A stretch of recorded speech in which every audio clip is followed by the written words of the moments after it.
நாளை நெல்லை, கன்னியாகுமரி, தென்காசி மாவட்டங்களுக்கு மழை இல்லை.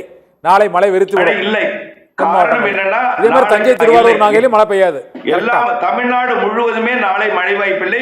இலங்கைக்கு மட்டும்தான் நாளைக்கு மழை வாய்ப்பு.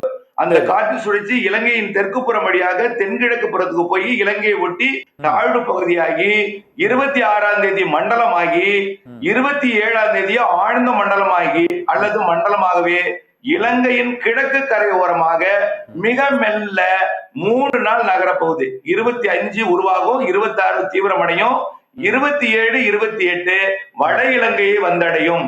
அதாவது முல்லைத்தீவு, திருவண்ணாமலைக்கு அருகிலே வரும். அப்பொழுது ஒட்டுமொத்த இலங்கைக்கும் 25 தொடங்கும் மழை, 26, 27, 28 இலங்கைக்கு வரலாறு காணாத வெள்ளப்பெருக்கு. நான் இதை அறிவிக்க வருந்துகிறேன். இலங்கையிலுடைய நம் தமிழ் மக்கள் ஏற்கனவே போராலும் பல்வேறு பிரச்சனைகளாலும் பொருளாதாரத்திலும் பாதிக்கப்பட்டிருக்கிற நிலையில ஒட்டுமொத்த இலங்கைக்கும் நாளையிலிருந்து ஒரு 4 நாட்களுக்கு தொடர் மழைப்பொழிவை, வெள்ளப்பெருக்கை, நிலச்சரிவை ஏற்படுத்த போகிறது. அணைகள் எல்லாம் நிரப்பி, ஏரி குளங்களை நிரப்பி கட்டுக்கடங்காத ஒரு வெள்ளத்தை இலங்கைக்கு ஏற்படுத்தும் என்று தெரிகிறது. இன்றிலிருந்து இப்பொழுதிலிருந்து இலங்கை மக்கள் விழிப்புடன் இருக்க வேண்டும், முன்னெச்சரிக்கை எடுக்க வேண்டும். இது இலங்கை அரசுக்குமே தெரியாது இந்த அளவுக்கு ஏற்படும் என்பதை அது ஏற்படுத்த போகிறது. இது தொடர்ந்து அப்படியே 28ஆம் தேதி வாக்கு 27ஆம் தேதி இலங்கை கிட்ட இருக்கும் பொழுது டெல்டா மாவட்டங்கள் மழை தொடங்கிடும். அடுத்த மழைன்னா 26ஆம் தேதி தான் தொடங்கும். இலங்கையில் இருக்கும் பொழுது, இலங்கை கிட்ட இருக்கும்போது ராமேஸ்வரத்திலையும் வேதாரண்யத்திலையும் 26ஆம் தேதி மழை தொடங்கும். அதாவது தெற்கு டெல்டா, தென்கடல் ஓரம், அதனை ராமநாதபுரம், புதுக்கோட்டை மாவட்டம், தெற்கு டெல்டா தஞ்சாவூர், திருவாரூர், நாகப்பட்டினம் மாவட்டத்தோட தெற்கு பகுதி. இங்க மட்டும் 26ஆம் தேதி மழைப்பொழிவு, அடுத்த மழைப்பொழிவு தொடங்கும் நாளை போய்ந்த பிறகு. அது வட இலங்கை அருகே வந்து அப்படியே டெல்டா மாவட்ட கரைக்கு 50 கிலோமீட்டர் தொலைவில் மிக நெருக்கமாக சென்னை வரை பயணிக்கும். அதுல கடலூர் வரைக்கும் 50 கிலோமீட்டர் தூரம், சென்னை கிட்ட போகும்போது 25 கிலோமீட்டரா மாறிடும். ரொம்ப அருகில வரும்.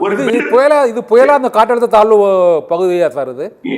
அதாவது புயலாக இலங்கை அருகே டெல்டா மாவட்டங்களுக்கு கிழக்கே இருக்கும்போது புயலா மாறினாலும் கடல் நோக்கி தரை காற்று தான் போகும். புயலாக இருந்தாலும் சென்னைக்கு அருகில் வரும் பொழுது ஒரு காற்றழுத்த தாழ்வு மண்டலமாக செயலிழந்துவிடும். கரையை நெருங்கும் போது செயலிழந்துவிடும். இதுதான் சென்னையாரா? சென்னியார் புயலாக சென்னியார் புயல் இதுதான். அந்த மலாக்கா ஸ்டேட்ல உள்ளது வரவே வராது. அது கற்பனை. நிச்சயமா பாருங்க, மலாக்கா ஸ்டேட்ல உள்ளது வரவே வராது. எல்லா மாதிரியும் சுவிட்ச் ஆஃப் பண்ணுவாங்க. அந்த மலாக்கா ஸ்டேட்ல இருந்து வரவே வராது.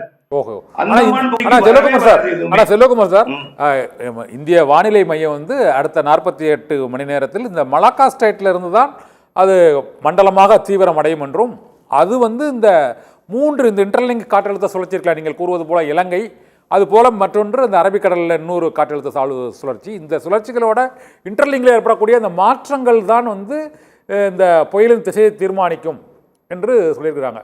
48 ஹவர்ஸ்ல புயல் உருவாகுமா ஆகாதா? 48 ஹவர்ஸ்ல வங்கக்கடலுக்குள்ளேயே அந்த நிகழ்வு வந்தா தானே புயலாக போகுது. வரவே வராது. அது மலேசியாவுக்குள்ளேயே இருக்கும்.